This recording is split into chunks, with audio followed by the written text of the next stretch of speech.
গরমের ছুটিতেও স্কুল পিছিয়ে পড়া পড়ুয়াদের জন্য উদ্যোগ। গরমের ছুটিতেও ক্লাস করাচ্ছেন শিক্ষকরা। পূর্বস্থলীর ছবি। জাহাননগর প্রাথমিক স্কুলের নজির 2018 থেকে এই ব্যবস্থা চালু স্কুলে।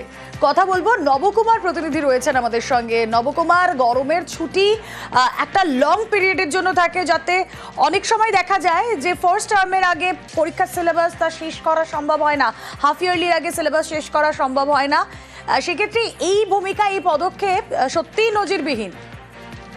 একদমই তাই রুমিলা। দেখো, পূর্বস্থলীর যে জাহাননগর পঞ্চায়েতের যে অবৈতনিক যে সরকারি স্কুল, এখানে পিছিয়ে পড়া যে স্টুডেন্ট গুলো এবং যাদের বাচ্চাদের রীতিমতন ভাবে মারা ঠিক মতন তাদের কেয়ার করতে পারেন না, তাদের বিশেষ গার্জেনদের একটি মিটিং ডাকা হয় সামার ভ্যাকেশনের আগে, এবং সেখানে তারা নির্ধারিতভাবে সবাই মিলে একটা বিবেচনা করে যে এই বাচ্চাগুলোকে, সমস্ত স্কুলের বাচ্চাগুলোকে অল্টারনেটিভ দুদিন করে, মঙ্গল, বৃহস্পতি, শনি এবং সোম, বুধ, শুক্র দুটি ভাগে ভাগ করে তৃতীয় শ্রেণী এবং প্রথম শ্রেণী এবং চতুর্থ শ্রেণী এবং দ্বিতীয় শ্রেণী, এই দুটো শ্রেণীকে রীতিমতন 1 থেকে 2 ঘন্টা করে ক্লাস তারা নেয়ার ব্যবস্থাপনা করেছে। এতে এলাকাবাসী এবং যারা অভিভাবক তারা ভীষণ খুশি যে তাদের পিছিয়ে পড়া বাচ্চাগুলো অনভ্যাস তৈরি হয়, তাদের পড়াশোনার রীতিমতন ভাবে কোনো কালচার থাকে না। এই 1 মাস তার সকালবেলা করে স্কুলের যে উদ্যোগ, তাতে তারা সাধুবাদ জানিয়েছে।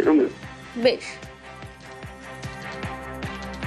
গার্জেনরা প্রত্যেকে আবেদন করেছিলেন যে মাস্টারমশাই সকালবেলা যদি 1-1.5 ঘন্টার জন্য স্কুলটা খোলা যায়, তাহলে কি আমরা যারা বাড়িতে পড়াই না তাদেরকে কিন্তু আপনারা একটু দেখাতে পারবেন। সোম, বুধ, শুক্র 1 এবং 3, মঙ্গল, বৃহস্পতি, শনি 2 আর 4 কে আনা হয়।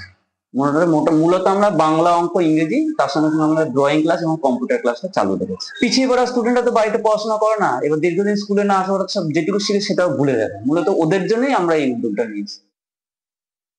ছেলেবেলে তো একদমই পড়াশুনো করতে চায় না, তো গরমের ছুটিতে আমরা চাই, আমরা আর কি বাড়িতে বসালেও তো ছেলেবেলে পড়ে না, এর জন্যই আমরা চেয়েছি স্যার স্কুলে যাতে একটু ক্লাস করিয়ে ওদের পড়াশুনোটা রানিং থাকে, পড়াশুনোটা হয় ঠিকঠাকভাবে, মনে থাকবে যাতে ওদের।